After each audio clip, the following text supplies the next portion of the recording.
오늘은 개띠분들이 한 해를 시작하면서 함부로 집안에 들여놓아서는 안 되는 것과 남에게 선물로 주어서는 안 되는 것이 무엇인지 알려드리도록 하겠습니다. 서양에서는 남녀 사이에는 구두는 선물로 주고받아서는 안 된다는 말을 하는 경우가 많은데요. 하지만 우리 동양에서는 남에게는 절대로 선물로 해서는 안 되는 그런 것들이 있다라는 것입니다. 왜 그럴까요? 네, 이 선물이라는 것은 아주 특별한 사람에게 하는 것이라서 특별한 의미를 담아야 하기 때문입니다. 네, 지금부터 알려드리는 이것은 절대로 함부로 선물해서는 안 되는 것입니다. 개띠분들 꼭 명심을 하셔야 합니다. 여러분 안녕하세요. 소강 박원호입니다. 선물은 복을 담아서 줄 수 있는 것이라야 합니다. 물론 함부로 주어서는 안 된다는 것입니다. 또 상대가 꼭 필요한 것들을 주는 것이 가장 중요한 선물의 수단이 될 것입니다. 하지만 그 의미가 나의 명예, 행복, 재물, 번영을 상징하는 것들이라면 더욱 신중하셔야 할 것입니다. 지금부터 알려드리는 이것은 꼭 주어야 할 사람에게 주어야 합니다. 절대로 함부로 의미 없이 주어야 하면 안 되는 것들입니다. 네, 우리의 조상님들은 지금부터 알려드리는 것들은 절대로 남에게 주어서는 안 되는 것들이라고 하셨으며, 물론 남에게 얻어 가지고 왔어도 안 된다는 것이죠. 이는 집안의 흉사를 가져온다는 것들입니다. 여러분들 가정의 행복, 재물, 번영, 성취를 절대로 남에게 선물로 주어서는 안 되는 것이 무엇인지, 또한 절대로 집안에 들여놓아서는 안 되는 것이 무엇인지 알려드리도록 하겠습니다. 먼저 함부로 선물로 줘서는 안 되는 물건이 되겠습니다. 첫 번째로 집안에서 잘 키우고 있는 식물이 되겠습니다. 네, 키우는 식물은 나의 가정의 식구라는 개념입니다.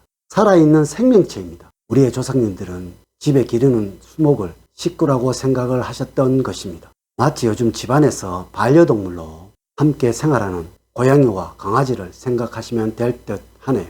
이 반려동물들을 개띠분들 당연히 식구라고 생각을 하시고 계시지요. 네, 맞습니다. 이 식물 역시 그러합니다.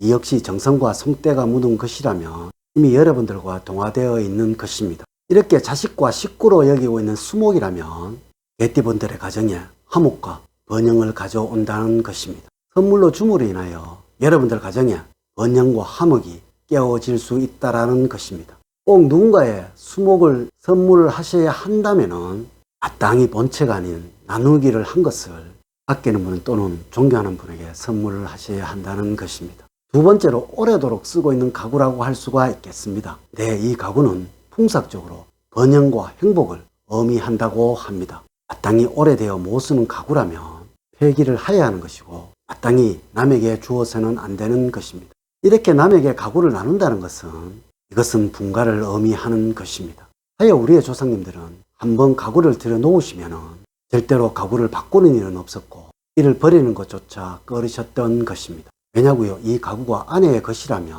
아내가 집을 나간다는 것을 의미하는 것이고 이 물건이 남편의 것이라면 남편에게서 새로운 가정이 생긴다는 것을 의미하기 때문에 그러한 것입니다.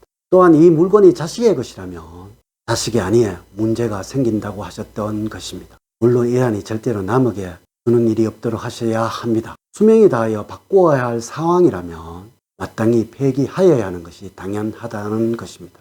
세 번째로 가장 아끼는 지갑이라고 할 수가 있겠습니다. 이는 개띠 여러분들의 재물 운을 상징하는 것입니다. 과거에 우리 조상님들은 이 지갑을 종이로 만들었거나 비단으로 만들어 사용을 하였으며 반드시 그 지갑 안에는 자신의 문양이나 자신의 글을 새겨서 가장 소중하게 품 안에 넣고 다녔습니다. 풍수학이라는 것은 무엇익을 자극하는 학문이라고 말씀을 드렸지요. 네, 이것은 남에게 재물 운을 주는 행위입니다. 이러하니 자신이 사용하던 헌 지갑을 절대로 남에게 주어서는 안 된다는 것이고요. 아무리 새 지갑을 선물하는 경우라고 하더라도 이 사람이 나와 장래를 같이 할 사람이거나 또는 같은 경제권 아래에 있는 가족이나 부부가 아니라면 이것을 선물한다는 것은 남에게 실례일 수가 있고요. 한편은 남을 무시하는 행위라고 할 수가 있겠습니다. 왜냐고요? 이 의미는 내가 부자이니까 내 재물을 너에게 나누어 줄게 라는 의미가 될 수 있다는 것입니다. 이러한 의미는 가족 간에는 행복과 사랑이라고 할 수가 있겠지만 남에게는 큰 신뢰가 되는 행위가 될 것입니다. 또한 분명 개띠 여러분들의 재물운이 이를 통하여 나누어진다는 것입니다. 세계의 어느 나라에서도 이 지갑을 가족이 아닌 다른 사람에게 선물하는 경우가 없다는 것을 여러분들 알고 계시는지요? 네 번째는 모자라고 할 수가 있겠습니다. 이 모자는 나의 명예를 상징하는 것입니다.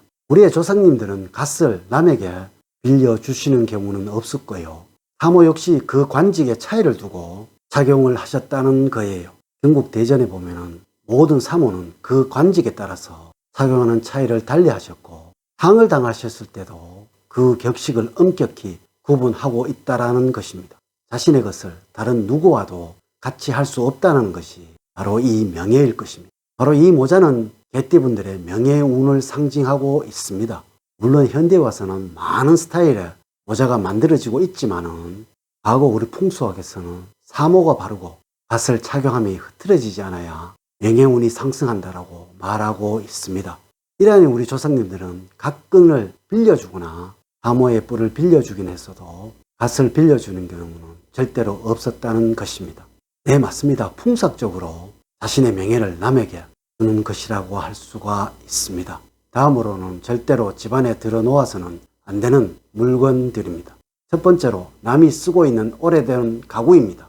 이 오래된 가구는 사용한 사람의 혼이 담긴 물건입니다. 물론 이것이 살아있는 사람의 물건이라도 문제가 될 것인데, 이것이 유명을 달리한 사람의 물건이라면 절대로 가져왔어도 안 되고 또한 얻어서도 안 된다는 것입니다. 이로 인해서 우리 가족의 질서와 안정, 행복이 깨어질 수 있다는 것입니다. 물론 앤틱 가구나 고가구로 제작된 것이라면, 얼마 사용하지 않아서 정이 당기지 않았는 물건이라면 상관이 없습니다. 이 가구를 혹시 남에게 얻으실 때는 그 가구를 그 소유주가 얼마나 오래 사용을 하였는지, 또한 정성이 얼마나 담겨져 있는지 꼭 신경을 쓰셔야 합니다. 간혹 아파트 앞에 남이 쓰다가 내어놓은 것을 아깝다고 해서 가져다 쓰시는 분들 계시지요. 이것은 절대로 안 되는 일입니다. 두 번째로 남이 쓰던 소품이나 가재 도구들입니다. 특히 날카로운 물건이나 사연이 담긴 그릇이나 액자라면 큰일 날 일입니다. 이 날카로운 물건은 집안에 화를 불러오는 것이고요. 사연이 담긴 그림이나 액자는 집안에 분란을 일으킨다는 것을 꼭 명심을 하셔야 합니다. 물론 이것이 꼭 마음에 들어서 가지고 싶다라면 반드시 돈을 주고 사오시면 아무런 문제가 없을 듯 하네요. 세상에 어떠한 흉한 물건이라도 그 물건에 돈을 주고 사오는 순간부터는 이 물건이 흉한 물건이 아니라 기람을 위해서 우리 집안에 들여놓는 물건이 되는 것입니다. 세 번째는 망자의 옷이나 도구라고 할 수가 있겠네요. 망자의 물건은 무조건 맑은 날 불을 태워서 하늘로 날려보내는 것이 원칙입니다. 부모님의 물건도 이러할 것인데, 이 물건이 남의 것이라면 어떠한 것이라도 비록 돈을 주고 사왔다고 하더라도 이것은 흉한 것이 되는 것입니다. 세상의 모든 것에는 생의 영역이 있고 사의 영역이 있다라는 것입니다. 이렇게 생의 영역의 것을 어떤 의미를 부여하여서 전환이 가능하지만, 이 사의 영역의 물건은 무조건 폐기를 하여야 합니다. 물론 이 물건이 부모님의 물건이라면 또는 유품이라면 하나 정도는 사의 기운이 그리 강하지 않기 때문에 보관을 하셔도 상관이 없다는 것을 아셨으면 합니다. 오늘은 개띠분들이 집안에 절대로 들어놓으면 안 되는 것과 남에게 선물로 주어서는 안 되는 것들에 관해서 알려드렸습니다. 이제 이야기를 마칠까 합니다. 늘 사랑과 행복이 넘치는 삶 만들어갔어요. 오늘 긴 시간 시청해 주셔서 감사드립니다. 감사합니다.